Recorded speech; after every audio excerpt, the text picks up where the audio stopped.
Bismillahirrahmanirrahim. Assalamualaikum warahmatullahi wabarakatuh. Segala puji bagi Allah Tuhan semesta alam, dan sholawat beserta taslim kita aturkan kepada baginda Muhammad Sallallahu Alaihi Wasallam. Di sini saya Rizky Ansyah dari kelas PAI 4E dengan NIM 11901177 akan melanjutkan materi dari saudari Jusma. Saya akan membahas mengenai tahapan manajemen perubahan pendidikan. Di sini banyak sekali ahli yang mengemukakan pendapat mengenai tahapan manajemen perubahan pendidikan. Secara umum, menurut Havelock dan Zlotov, tahapan manajemen perubahan itu terdiri dari yang pertama, care, yaitu memperhatikan apa masalah yang akan inovasi, siapa yang menetapkan masalah tersebut, betapa banyak yang memperhatikannya, dan seberapa banyak mereka harus memperhatikan. Yang kedua ialah relate, yaitu membangun berbagai hubungan yang baik dan harmonis dengan klien dan anggota target system. Yang ketiga, examine, mendefinisikan masalah yang dihadapi dalam tema-tema atau istilah-istilah yang bisa dipahami dan dipecahkan. Yang keempat ada acquire, meneliti dan mencari berbagai sumber yang relevan untuk menggulirkan paket inovasi yang telah dirancang. Yang kelima, ada try, melakukan percobaan dalam pencarian solusi masalah yang paling baik. Yang keenam, extend. Yang dimaksud dengan extend adalah menerjemahkan dan mengembangkan solusi dalam bentuk tindakan dalam rangka mencari konsensus dari para penerima, inovator atau objek dan sasaran tinggi.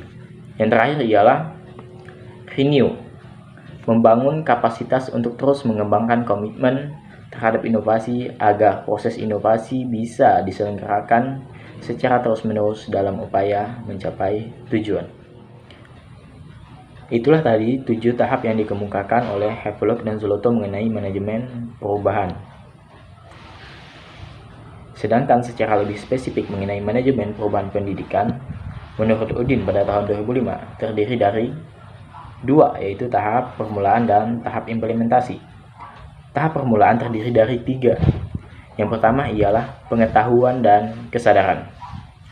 Hal ini merupakan langkah pengenalan program inovasi kepada personel sekolah, bahwa di lingkungan sekolah terdapat inovasi. Pengenalan ini penting untuk memberikan kesadaran bahwa di dalam ruang lingkup sekolah terdapat sesuatu yang harus dilakukan berkenaan dengan perubahan dan pembaharuan. Yang kedua adalah pembentukan sikap terhadap inovasi. Langkah ini penting untuk mengetahui bahwa inovasi bisa diterima atau tidak. Indikasi diterimanya sebuah inovasi terlihat pada yang pertama, adanya sikap terbuka terhadap inovasi yang ditandai dengan kemauan anggota organisasi untuk mempertimbangkan inovasi, mempertanyakan inovasi, merasa bahwa inovasi akan meningkatkan kemampuan organisasi dalam menjalankan fungsinya. Sedangkan yang kedua ialah memiliki persepsi tentang potensi yang ditandai dengan adanya pengamatan yang menunjukkan ada kemampuan bagi lembaga pendidikan untuk menggunakan inovasi. Adanya komitmen atau kemauan untuk bekerja dengan menggunakan inovasi serta siap untuk menghadapi kemungkinan timbulnya masalah dalam penerapan inovasi. Yang terakhir dari tahap permulaan ialah langkah pengambilan keputusan. Pengambilan keputusan dilakukan setelah dilakukan evaluasi. Kekurangan yang ada diperbaiki, kemudian diterbitkan keputusan inovasi.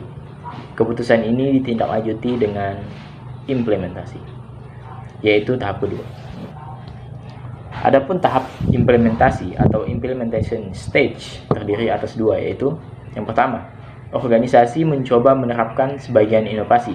Misal, guru ditugaskan membuat program inovasi pembelajaran berbasis ICT.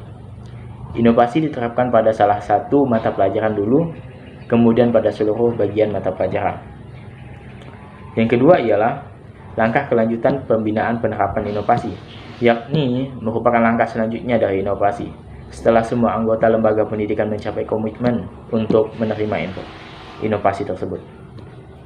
Sekian yang dapat saya sampaikan, kurang dan lebihnya mohon maaf. Billahi taufiq wal hidayah. Wassalamualaikum warahmatullahi wabarakatuh.